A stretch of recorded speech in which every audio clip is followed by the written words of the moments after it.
Quedamos la sesión pasada, partimos, ¿cierto?, el relato de los números y recordemos que compartimos, ¿cierto?, en el monte Sinaí. Estábamos en el monte Sinaí y hablamos de que la división del libro podía hacerse en términos generacionales entre la generación que salió de Egipto y la que logra después, ¿cierto?, la segunda generación, la que logra llegar a la tierra prometida, y en términos geográficos entre lo que ocurre en el momento antes de salir o en el tiempo antes de salir desde Sinaí, el transcurso, ¿cierto?, al desierto de Parán, después al desierto de Cadés, que vamos a ver ahí, finalmente, ¿cierto?, la última parte del viaje, ¿ya? Respecto de la generación de que salió de Egipto, hablábamos, ¿cierto?, en los primeros 4 capítulos del censo, partía, ¿cierto?, con el censo del pueblo que eran contados, ¿cierto?, y veíamos cuántos eran los habitantes, y también hablamos de que hay distintas maneras de interpretar esas cantidades. Algunos exegetas apuntan a que serían decenas, y en el fondo lo que comentarían son cuántas decenas habían, y no es que fueran un pueblo numeroso de 600.000 personas que andaban por el desierto, ¿ya? Y también hablamos de la disposición de los tribus en torno al campamento, con el tabernáculo, ¿cierto?, al centro, rodeado de los levitas y los sacerdotes, y al final y las otras tribus, y la forma de movilizarse después también tiene un orden relacionado con eso. Hablamos específicamente de la tribu de Leví y algunas cosas particulares, ¿cierto?, del sacerdocio. Después algunas leyes diversas en los capítulos 5 y 6 que reforzaban la pureza espiritual. En los 7 y 8 hablamos de la ofrenda de los jefes y también de la consagración de los levitas. Y finalmente, como cerrando en la parte, digamos, en el Sinaí, hablamos de la Pascua y la partida, el momento, ¿cierto?, en que la presencia de Dios se levanta del tabernáculo y que guía a Israel lejos del Sinaí hacia el desierto de Parán. Y una vez que están ahí, ya viene, ¿cierto?, la parte que tiene relación con Cadés, pero en el viaje hablamos, ¿cierto?, de las codornices, y ahí vimos que también había un relato similar de las codornices en el Éxodo, ¿cierto? Hablamos también de el maná, y también había un relato similar en el Éxodo. Entonces se van como traslapando las tradiciones entre los que están en el libro del Éxodo y los que están en el libro de Números, muy similares. Al parecer, el mismo evento relatado de distinta manera, que llegaron por tradiciones distintas, que quedaron en los libros y que están también en lugares distintos, ¿ya? Vamos a ver un caso ahora, por ejemplo. Y justamente esto es a raíz de que el pueblo empieza a quejarse de que han pasado hambre y piensan que hubieran estado mejor en Egipto, comiendo carne, pasando los chanchos en Egipto, mientras se estaban muriendo de hambre en el desierto, ¿ya? Entonces empieza en el libro de Números, porque ya habíamos visto que eso había pasado en el Éxodo, ¿cierto?, las mismas situaciones. Masá y Meribá hablamos, ¿cierto?, en el Éxodo. Las mismas situaciones se producen también acá. Entonces partimos con el capítulo 12. El capítulo 12 del Número relata la rebelión de María y Aarón, o Miriam, ¿cierto?, cualquier otro nombre es lo mismo. El conflicto familiar que involucró a Moisés, destacando, ¿cierto?, su humildad única, el celo de Dios por la autoridad delegada, y el capítulo culmina con el juicio divino sobre Miriam y la intercesión de la misericordia de Dios. Vamos a hablar de las quejas de María y Aarón, la respuesta divina y la intercesión de Aarón, ¿cierto? Ahí lo pongo un poquito más grande para que se vea. Esas son las ideas importantes del capítulo. Vamos viendo.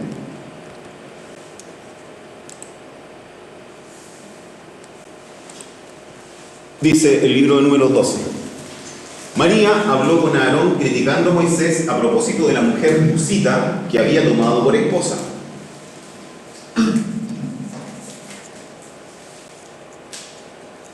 Porque se había casado con una cusita. Decían, es que Yahvé solo ha hablado por medio de Moisés, ¿no ha hablado también por medio de nosotros? pero Yahvé lo oyó. Moisés era un hombre muy humilde y más que hombre alguno sobre la faz de la tierra. ¿Cuál es la respuesta divina? Me voy a detener algo primero antes. Lo de la Cusita. ¿Se recuerdan ustedes con quién se había casado Moisés en el Éxodo? ¿Se acuerdan que después de que mata al egipcio, huye y se casa con una mujer madianita? ¿Cierto? Los madianitas eran como de la península, lo estuvimos viendo la sesión pasada, en la península del Sinaí estaban como para el lado de Arabia, para el otro lado de la península, de lejos, como que había cruzado toda la península y se había casado. ¿Ya? A esta mujer es que se hace referencia, ¿cierto?, de la Cusita, la mujer de... El sentido originario de Cus sería un etíope. Ese sería como el sentido original de Cus. ¿Ya? Cusán es nombrado con Madián. Entonces hay una relación ahí entre los madianitas y los cusitas. Seguramente son tradiciones distintas y por eso tienen estos nombres distintos.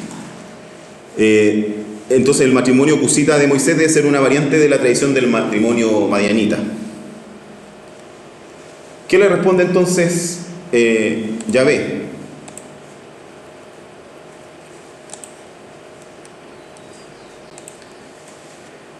De improviso Yahvé dijo a Moisés, a Aarón y a María: salid los tres hacia la tienda del encuentro.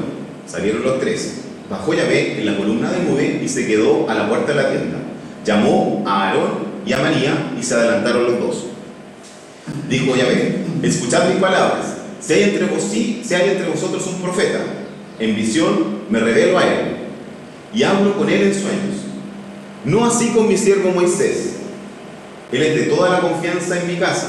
Boca a boca hablo con él, abiertamente y no en enigmas. Y contempla la imagen de Yahvé.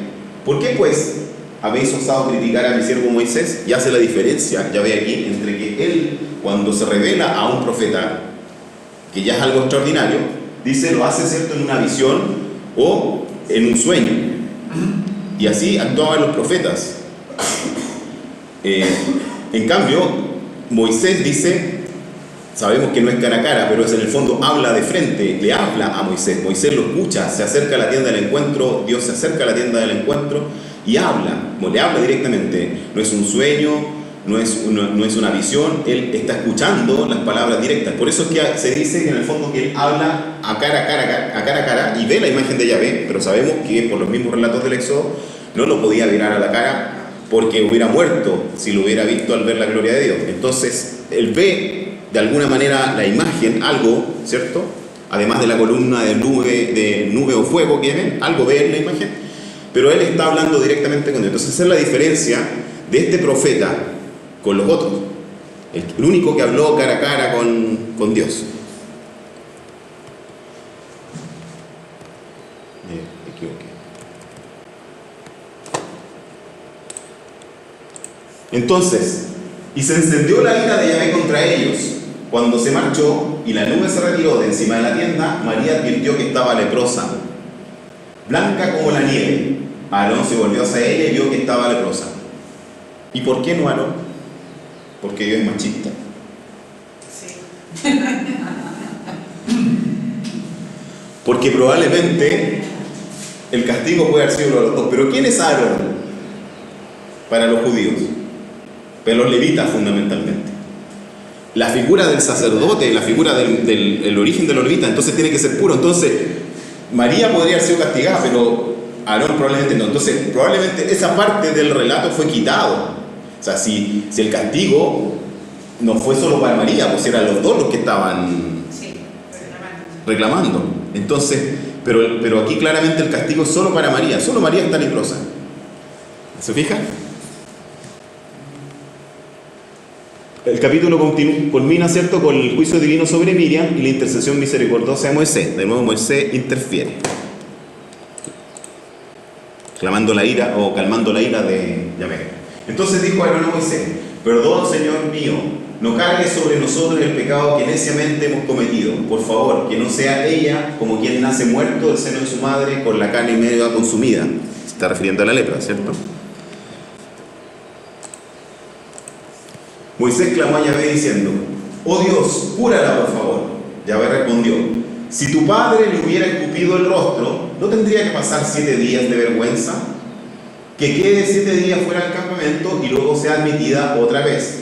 María quedó 7 días excluida del campamento, pero el pueblo no partió hasta que ella se reintegró. Hace una imagen como si alguien recibe un escupitajo, queda impuro, ¿cierto?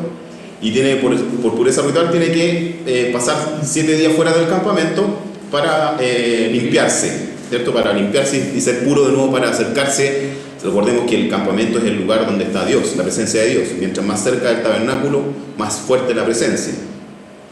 Entonces, así como si él hubiera escupido, un padre hubiera escupido a su hija, así es la figura que hace Dios mismo, Yahvé. Dice, él le escupió, le dio esta lepra, y ella tiene que curarse, pasar 7 días por castigo, y vuelve. Y eso ocurre, ¿cierto?, porque el pueblo lo espera. Después el pueblo partió de Gesarot, ¿cierto?, dice el texto, y acamparon en el desierto de Parán.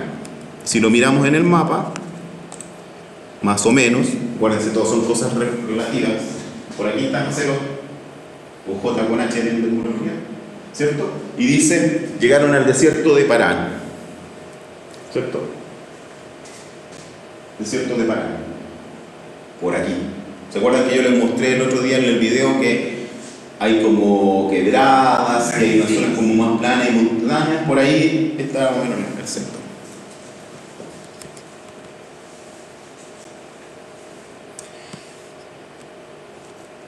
Vamos al capítulo 13. Relata el envío de los espías a la tierra prometida. Aquí ya se empieza a poner buena la cosa, porque ya están aproximándose al lugar donde tienen que llegar a la tierra prometida. La misión del conocimiento de Canaán, detallando la belleza y fertilidad de la tierra, pero también los desafíos percibidos. El capítulo culmina con el informe contradictorio de los espías que revela diferentes actitudes hacia las promesas de Dios. Y aquí tenemos dos partes, la exploración de Canaán y el relato de los enviados. Vamos con la exploración de Canaán.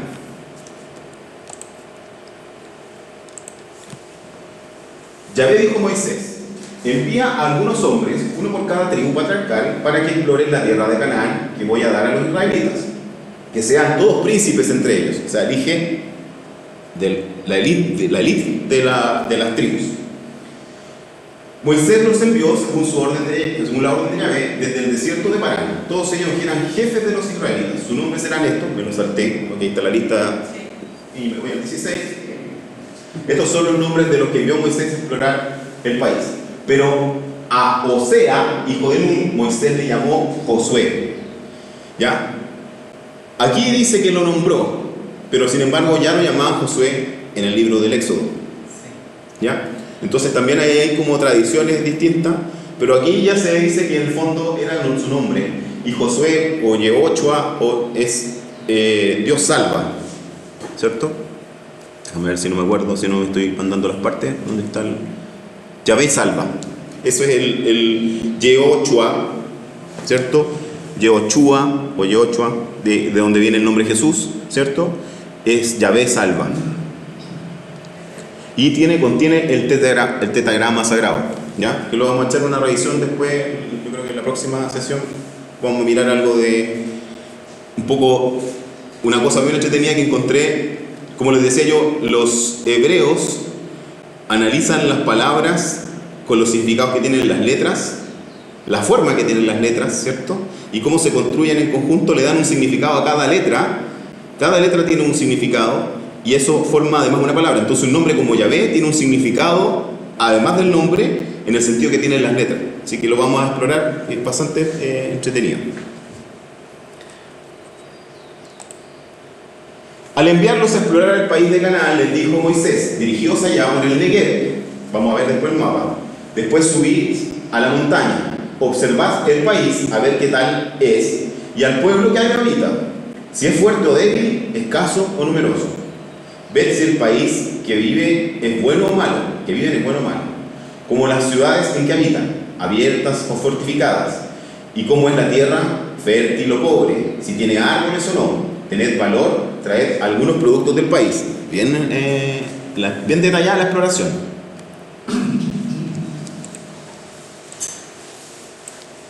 Era el tiempo de las primeras uvas, o sea, ahí nos ubica el relato como en términos de las producciones, ¿cierto? Subieron y exploraron el país desde el desierto del Sin hasta Rehob, a la entrada de Hamat. Subieron por el Negev y llegaron hasta Hebrón, donde residían Ahimán, Sesai y Talmai, descendientes de Anac. Hebrón había sido fundada 7 años antes de Tanis de Egipto. Según esto era súper antigua la ciudad. Llegaron al valle de Escol y cortaron allí un sarmiento con un racimo de uva, que transportaron en una pértiga entre dos. Imagínense lo grande que era el racimo. Y también cogieron granadas e higos. Aquel lugar fue llamado Valle del Racimo por el racimo que cortaron allí los israelitas. Debe ser un lugar que se conocía en ese tiempo. ¿Ya? ¿Y qué pasa? Ahora vamos con el relato. La respuesta. Al cabo de 40 días, fíjense, el número siempre va apareciendo, 40. Al cabo de 40 días volvieron a explorar la tierra. Fueron y se presentaron a Moisés, a Aarón y a toda la comunidad de los israelitas en el desierto de Parán, en Cades. Ahí estaban, vamos a ver en el mapa. Les hicieron una relación a ellos y a toda la comunidad y les mostraron los productos del país. Les contaron lo siguiente: fuimos al país al que nos enviaste y en verdad que mana leche y miel. Estos son sus productos. Solo que el pueblo que habita en el país es poderoso, las ciudades fortificadas y muy grandes. Hasta hemos visto allí descendientes de Anac, se supone que eran gigantes. Los amalecitas ocupan la región del Negev, los hititas y los amorreos y los jebuseos ocupan la montaña, los cananeos la orilla del mar y la ribera del Jordán.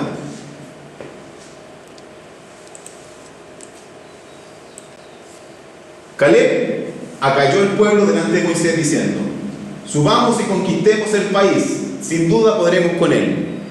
Pero los hombres que le habían acompañado dijeron: no podemos subir contra ese pueblo, porque es más fuerte que nosotros.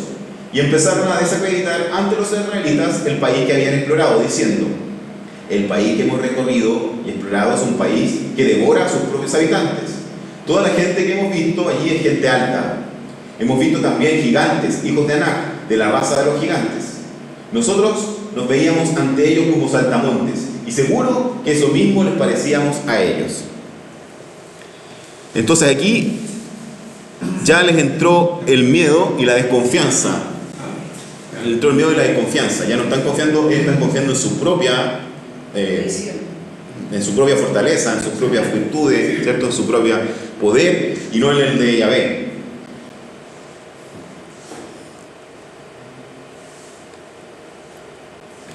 Esta es la descripción más precisa que hay en toda la Biblia de las poblaciones palestinas. Esta que vimos aquí. ¿Dónde está? ¿Se me perdió? Allá arriba. ¿Dónde era? Allá arriba.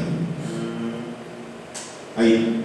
Los amalecitas ocupan la región del Negev, los hititas y los amorreos ocupan la montaña, y los cananeos la orilla del mar y la ribera del Jordán. Es lo más preciso de la distribución del tiempo palestino que se encuentra, o más detallado, más que preciso. Los anaquitas habitaban los montes de Judá antes de la llegada de Israel. De ese pueblo solo se sabe el nombre y la leyenda se extendió rápidamente y creció. Se creyó que habían sido gigantes, que se refiere a los hijos de Anac. Ya, y miren, recordemos, aquí vamos a mirar que en el libro del Éxodo, en el 17, aparece la batalla contra Amalek. Amalek vino y atacó a Israel en Refidim. Moisés dijo a Josué: elige algunos hombres, sal y combatir contra Amalek. Ahí estaba Josué, se fija. Mañana yo me pondré en la cima del monte con el cayado de Dios en mi mano. Josué hizo lo que le mandó Moisés y salió a combatir contra Amalek. Mientras tanto, Moisés, Aarón y Hur subieron a la cima del monte. Mientras Moisés tenía las manos alzadas, vencía a Israel, pero cuando bajaba, vencía a Amalek. Y fíjense, los amalecitas estaban por acá. ¿Dónde estaban?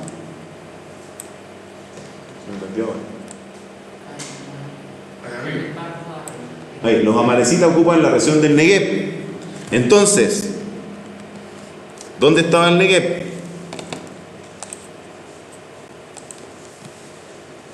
Allá arriba, me falta un poco. Aquí está el Negev. Y el relato de eso dice que venían por acá. Entonces, probablemente esta pelea es posterior y el relato llega al Éxodo y queda como dentro de las tradiciones del Éxodo, pero tiene que haber sido más próximo a la llegada a la tierra prometida, a Canaán, y no en el camino entre Egipto y el Sinaí. ¿Sí? Ya, subieron y exploraron el país del desierto de Sin hasta Rehob. Desde el desierto de Sin, aquí está con Z o con S, depende de cómo lo escriban, hacia arriba, hacia el líder. Para allá subieron a mirar. ¿Cierto? Dice. Y llegaron hasta Hebrón. Hebrón es una ciudad conocida hoy día, ¿cierto? Hebrón todavía existe como ciudad, o sea, se mantuvo. Entonces, eso es más o menos ubicado. Hasta acá llegaron. Allí residían Ahimán, Sesá y Talmai, descendientes de Anac. Después dice, llevaron al valle de Escol y cortaron un sarmiento en racimo de uva. No se sabe dónde es eso, por ahí en alguna parte. Solo que el pueblo que habitaba en el país era poderoso, las ciudades fortificadas y muy grandes, hasta hemos visto allí descendientes de Anac. Los amalecitas ocupan la región del Negev. Los amalecitas por aquí.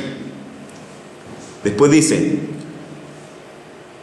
los hititas, los amorreos y los jebuseos ocupan la montaña.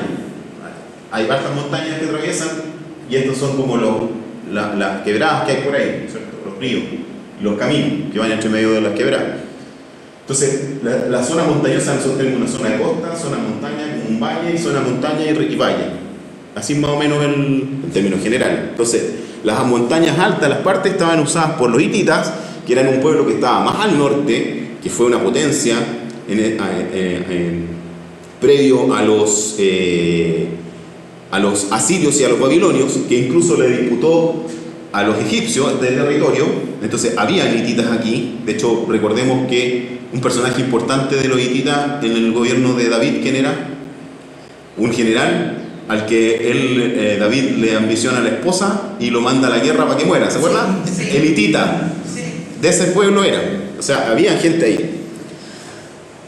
Los amorreos también eran un pueblo que estaba más al norte, creo que estaban más hacia el lado de Babilonia, y los jebuseos, que no me acuerdo dónde eran.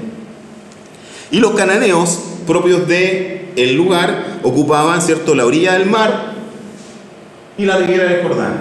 Entonces, habían distintos pueblos ahí. Los cananeos probablemente eran los más endémicos, podríamos decir, o los originarios del territorio, y los otros eran pueblos que habían llegado a dominar y se habían hecho de los lugares. Las fortalezas estaban en las montañas.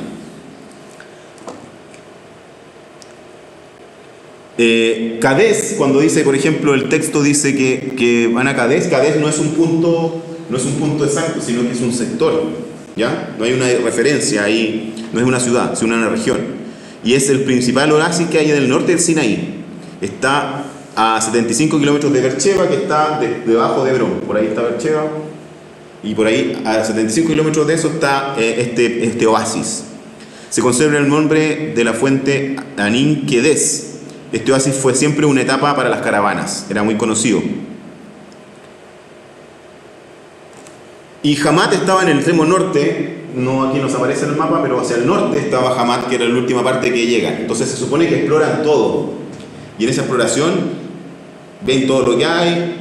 Ven estas fortificaciones en las montañas, ven que hay gente en los valles, 40 días, o sea, recorren bien, exploran bastante. Se supone, una de las tradiciones que hay después en el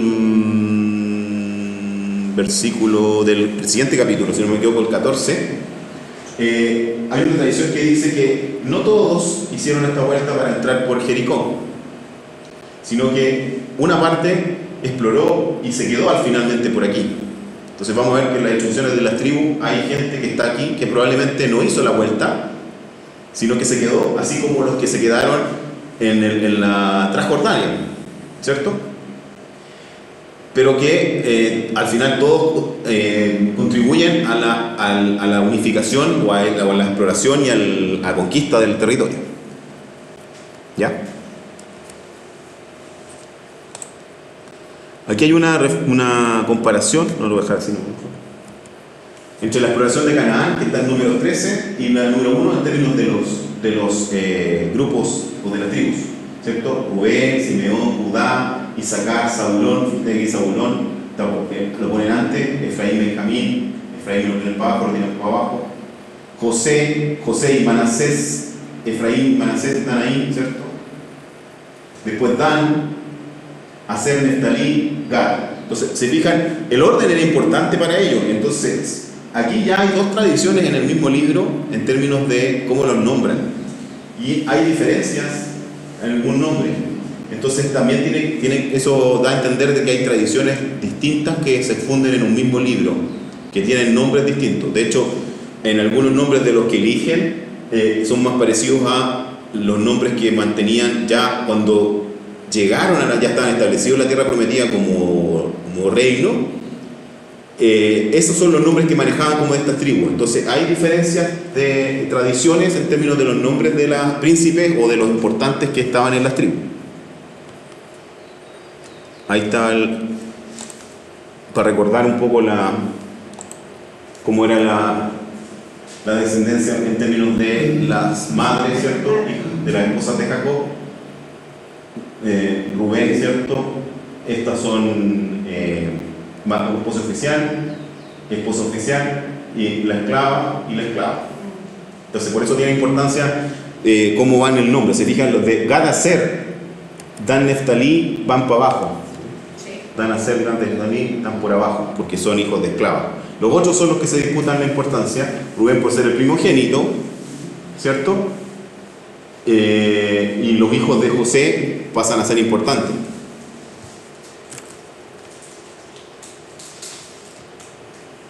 Capítulo 14.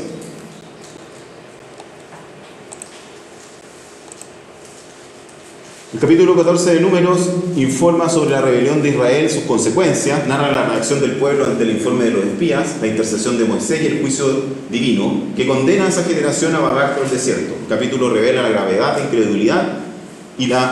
la incredulidad y fidelidad a Dios en sus promesas. Y habla de la rebelión de Israel, del cierre de la cólera de Dios y la intercesión de Moisés, el perdón y el castigo, y el vano tentativo de los israelitas de entrar a la tierra prometida.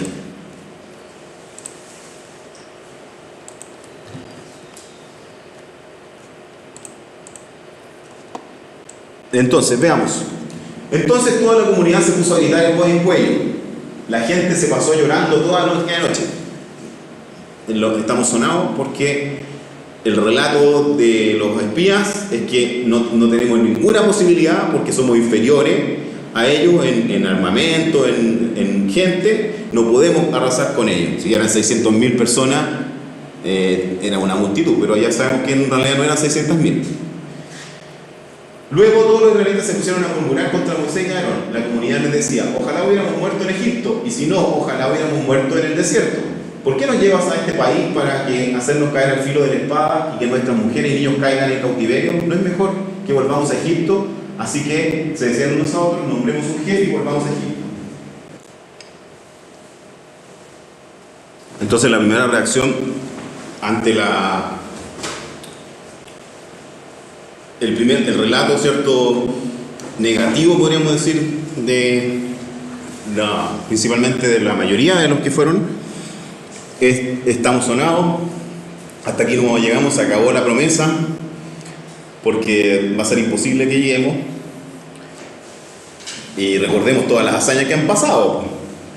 Pasaban el Mar Rojo, ¿cierto? Vivieron el maná, tuvieron agua cuando no había, cayeron codornices, vieron el monte humeante. Moisés y Aarón cayeron rostro a tierra delante de toda la asamblea de la comunidad de los israelitas. Pero Josué, hijo de Nun, y Caleb, hijo de Jefoné, que eran de los que habían explorado el país, rasgaron sus vestiduras y dijeron a toda la comunidad de los israelitas: la tierra que hemos recorrido y explorado es muy buena tierra. Si Yahvé nos es favorable, nos llevará a esa tierra y nos la entregará. Es una tierra que emana leche y miel. No os rebeléis contra Yahvé ni temáis a la gente del país, porque son pan comido. Se ha retirado de ellos su sombra protectora, y en cambio Yahvé está con nosotros. No le tengáis miedo. O sea, ellos confían, los que trajeron, ¿cierto?, los racimos como de uva, demostrando, ellos confían en que van a tener, va a ser favorable para ellos.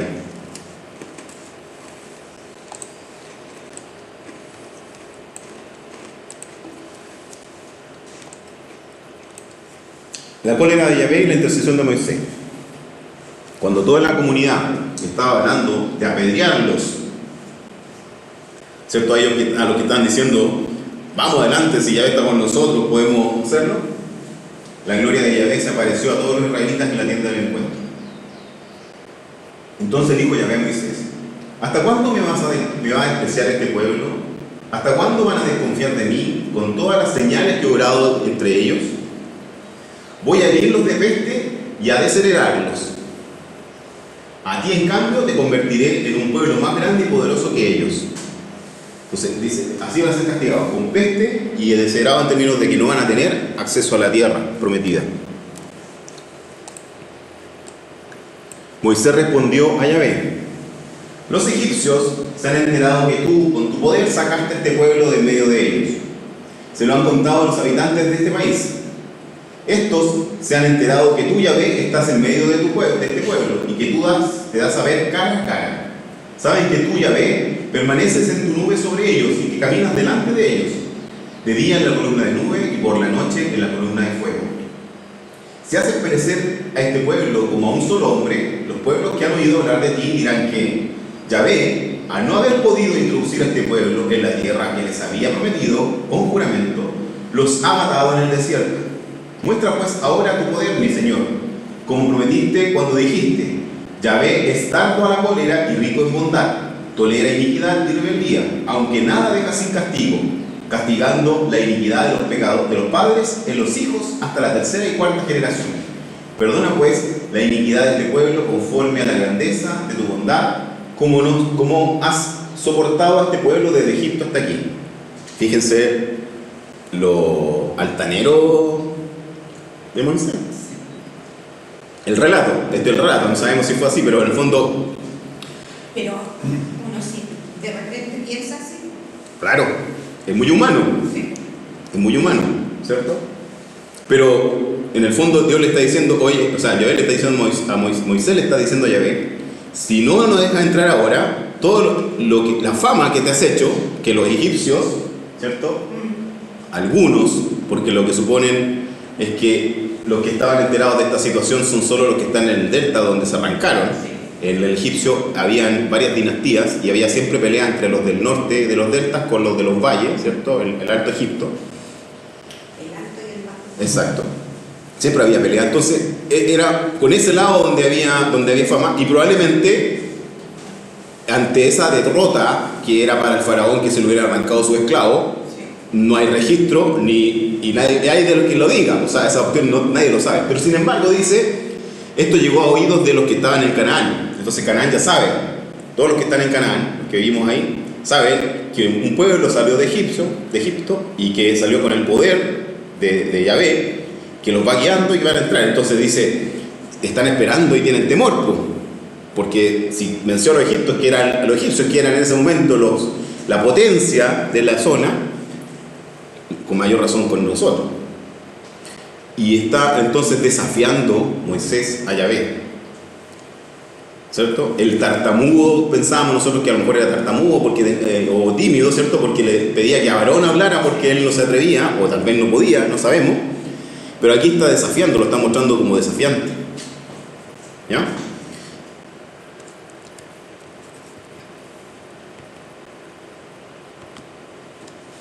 Perdón y castigo. Sigue en el 20. Dijo Yahvé, le perdono según tus palabras, porque tú me lo pediste, lo hago. O sea, el poder de Moisés lo muestran aquí como una figura que es capaz de doblarle la mano a Dios.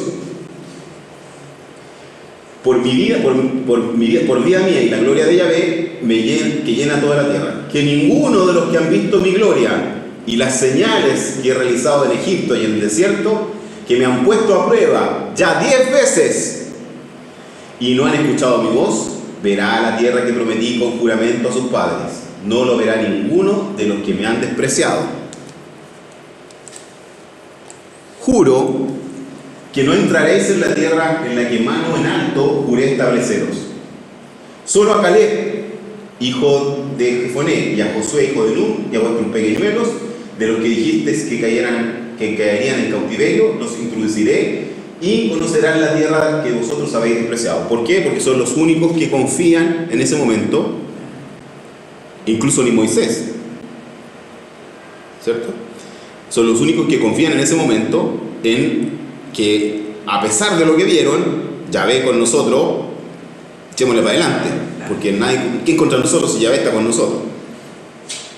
Vuestros cadáveres caerán en este desierto, y vuestros hijos andarán nomadeando por él durante 40 años, cargando con vuestra infidelidad, hasta que no hayan caído todos vuestros cadáveres en el desierto.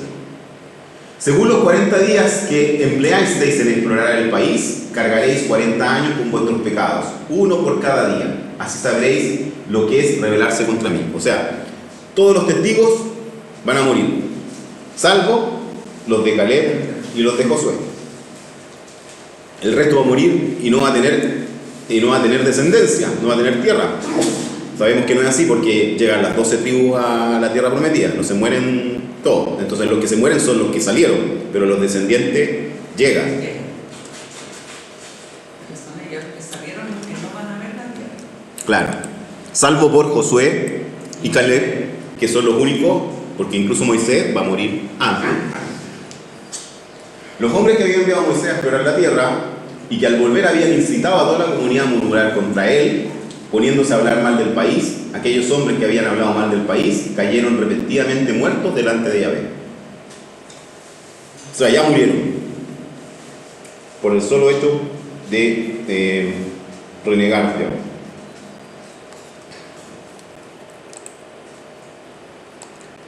Entonces van a tratar de hacer algo, algo desesperado. Cuando Moisés refirió a estos los israelitas, el pueblo se afligió mucho. O sea, van a estar castigados 40 años, van a morir todos, no va a llegar ninguno, salvo Caleb y Josué, y sus hijos son los que van a entrar a la tierra, pero ustedes van a morir todos en el desierto porque van a estar 40 años aquí y sus cadáveres van a quedar en el desierto. Madrugaron y tras subir a la cumbre del monte, dijeron: aquí estamos, vamos a subir a este lugar respecto al cual ha dicho Yahvé que hemos pecado. O sea, ya después ahora se arrepienten y dicen: vamos. Moisés le respondió: ¿por qué hacéis eso pasando por encima de la orden de Yahvé? O sea, ya les dijo Yahvé que no iban a entrar. Esto no tendrá buen éxito. Y me salto al 44. Pero ellos se obstinaron en subir a la cumbre del monte. Ni el arca de la alianza de Yahvé ni Moisés se movieron del campamento.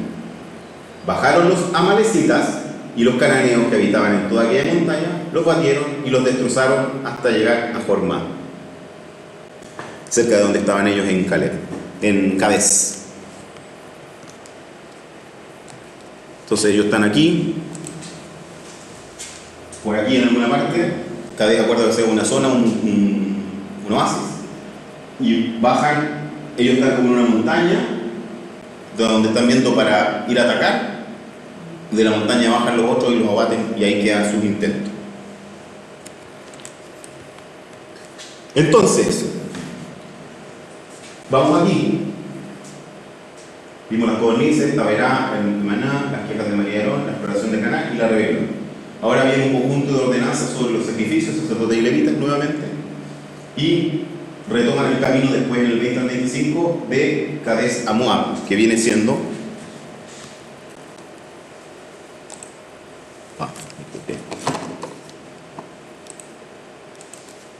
Cades a Moab. Se supone que en el entretanto dan vueltas por aquí, entre Madián, la zona que está acá de ¿cómo se llama? Arabia, ¿cierto? Por acá está Egipto y por acá abajo estaba Etiopía. Entonces también hay como tradiciones distintas. ¿Se acuerdan que decía que podía ser la cosita de todo etíope o madianita?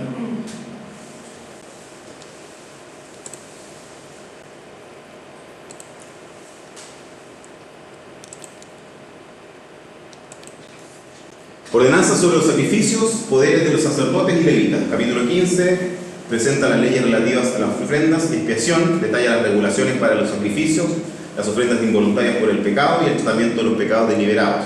El capítulo incluye incidentes de que levantar el sábado, la ley y la ley de las franjas. Habla de la oblación correspondiente a los sacrificios, de las primicias del pan, de la expiación de las faltas de inadvertencia, de la violación del sábado y los flecos en los vestidos. Miremos algunas cositas, no vamos a mirarlo todo, mirar algunos detalles que me parecieron a mí más interesantes por mostrarles. Número 1532. Cuando los israelitas estaban en el desierto, encontraron a un hombre que andaba buscando leña en día sábado. Está prohibido. Los que lo encontraron buscaban leña, porque lo encontraron buscando leña, lo presentaron a Moisés, a Aarón y a toda la comunidad. Lo pusieron en presidio porque no estaba determinado lo que había que hacer con él. Yahvé dijo a Moisés: que muera ese hombre, que lo apedree toda la comunidad fuera del campamento. La comunidad lo sacó fuera del campamento y lo apedrearon hasta que murió, según había mandado Yahvé a Moisés.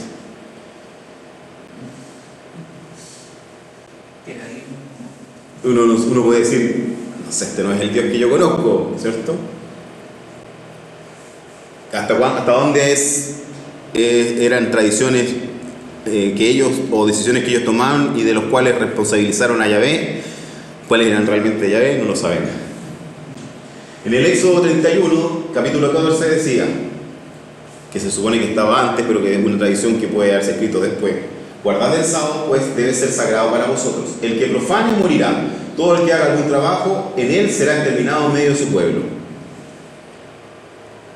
Probablemente todas estas normas son posteriores y no son, o son tradiciones o cosas que se fueron dando, no necesariamente dictadas por Yahvé, pero que quedaron en las leyes, y son parte de esas 613 leyes que los fariseos trataban de que se cumplieran al pie de la letra y sobre las que Jesús rechaza, ¿cierto? Porque son cosas que pusieron ellos, que no están, que si bien están en la ley porque están en la escritura, no son palabra de Dios en términos de que no son decisiones de Dios, sino que de ellos. Los flecos en los vestidos, me salto para hablar esto, que era también algo interesante que lo vimos en el Nuevo Testamento. 37. Yahvé dijo a Moisés: di a los israelitas que ellos y que sus descendientes se hagan flecos en los bordes de sus vestidos y que pongan en el fleco de sus vestidos un hilo de púrpura violeta. Llevaréis pues flecos para que cuando los veáis os acordéis de todos los preceptos de Yahvé. Así los cumpliréis y no seguiréis los caprichos de vuestro corazón y vuestros ojos, siguiendo a los cuales os prostituís. Así os acordáis de todos mis mandamientos y los cumplís, y seréis hombres consagrados a vuestro Dios. Yo, Yahvé, vuestro Dios, que os saqué de Egipto para ser vuestro Dios, yo, Yahvé, vuestro Dios. Esto, la forma en que está escrito, suena muy sacerdotal. ¿Y se acuerdan qué dice Jesús respecto de eso? Al fariseo, cuando lo encara, les dice: sepulcro franqueado, ¿verdad? Ponen en sus vestidos, ¿cierto?, para que todo el mundo los vea, pero es por afuera, sepulcro blanqueado, ¿cierto?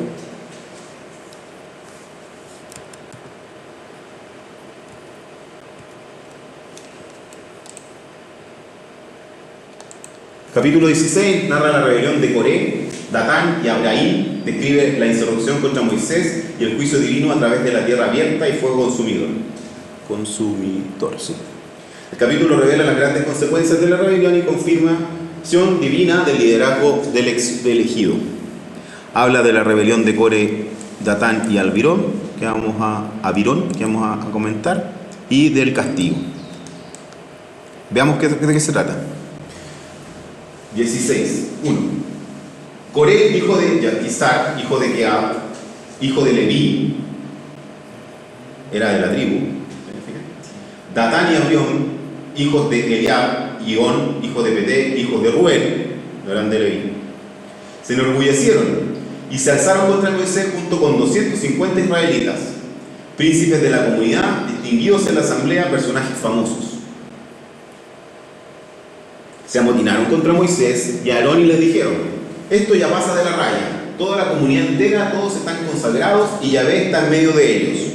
Pues, ¿por qué? Pues os encumbráis por encima de la asamblea de Yahvé. Está diciendo: oye, todos somos consagrados, todos estamos elegidos por Yahvé, consagrados, y entonces, ¿por qué ustedes son favoritos? Va, me pasé.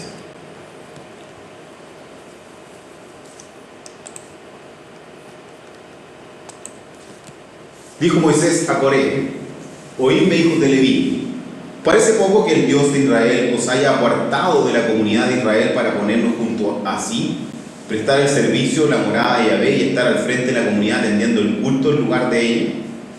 Pues que los de Leví eran solamente los que podían ir al servicio, y algunos, los sacerdotes descendientes de Aarón, eran los que entraban al santo de los santos, es el sumo sacerdote, digamos, pero los otros eran los que entraban ahí. Entonces, pero en el servicio estaban todos los de Leví.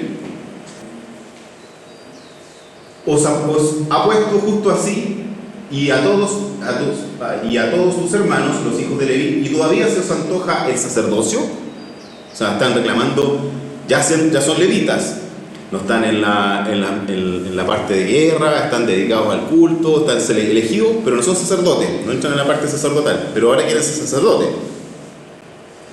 Por eso, en contra de Yahvé, contra quienes os habéis amotinado, tú y toda tu cuadrilla. Porque, ¿quién es Aarón para que murmuréis contra él?